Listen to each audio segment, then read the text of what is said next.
So why so big? Why bigger this time? Well, it's interesting because in the last place, there were two problems. One, we were never able to go from one show to the next. We had to close the place down because there was only one staging area. But the bigger reason is we were never able to show the history of the collecting. So we were constantly showing new art, which is what we most love. But I think that for an audience, it's very important that they get to see why this piece, what happened before that made this piece interesting to us, or what made Glenn Ligon interesting to us.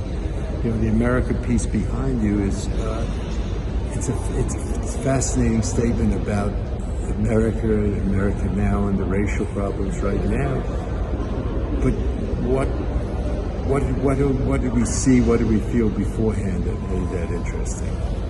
So it will always be about your collection and the history of your collection? Yeah, it's only, every piece here is part of the collection. We don't borrow anything ever. No, but what I mean is that you want to show at large. That's your aim. Yeah. It's 55 years of collecting. It's a long time. Actually, there were pieces I would also like to show, which we didn't have room for, but I wasn't able to convince anyone that we needed more room, so maybe next year. So what's really completely new about what we can see here? Right here, this is 2 weeks old. This is a young African-American artist who graduated from Yale a few years ago. And we've been collecting his work, but he'd always worked on a scale of 4 feet, 3 feet, 5 feet, 6 feet. And I said to him, do you have a dream? I mean, every artist has a dream. They want to make this, they want to do that. He said, I'd love to make a giant piece of one of the rainbows. And we said, okay, go for it. And he made this piece, which is an incredible piece. So what's his name? Vaughn Spahn, Sponn, and he's a terrific young artist. And what's going on? What's really new in the art in America now?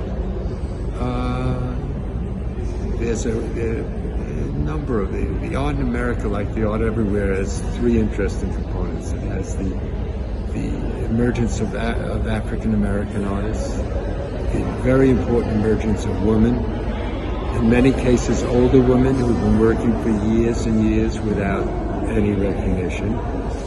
And the third is the recognition of the transgender, the LGBT, so it's the women, the blacks, and the transgender, I think, are producing the most exciting young art.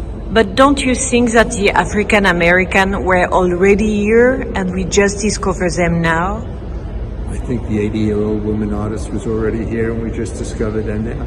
I think that's the great thing about these three groups of artists, is they've been working anonymously for 20 years, 30 years, 40 years. I mean, Robert Colescott was working since the 60s and no one knew him. Izzy Genskin, 60s, 70s. So that maturity gives an artist a certain perspective that, I love the young, but there's a certain perspective you get with the mature artist. And now the other thing that's starting to come to the forefront is artists from Africa. I mean, we do a residency each year, and this year we did a residency with a young artist from Ghana, Morocco, who's fantastic. You'll see the works later in there, who's really, really interesting. And it's a different perspective on life. I think the other thing that's happened in the art world is when we started, every artist either came from the United States or they came from Germany. And now there isn't a place in the world that isn't, or almost not a place in the world that isn't producing some very, very, very interesting work. So we now are flying even more places because we think you have to understand. Once you know an artist, you may be able to see it by just looking at the work. when you first look at it, you must go where the work is made, because there's a cultural specificity. It's really important, and I think we saw that with the Chinese when they first were showing. We were, in a sense, anthropomorphizing. We were looking at it through the eyes of America. When you go to China, it's a completely different. Of course.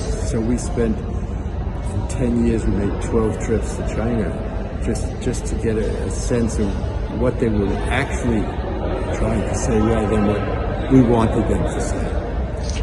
But don't you think it's difficult after so many years of collecting to keep a fresh eye? Yes, but it's so exciting. It's one of the curiosities of mounting the show is to look at work that we've collected over 50 years to see if there's sort of a consistency in it. And I like to think that there's some great thinking that went into a consistent pattern, but there is.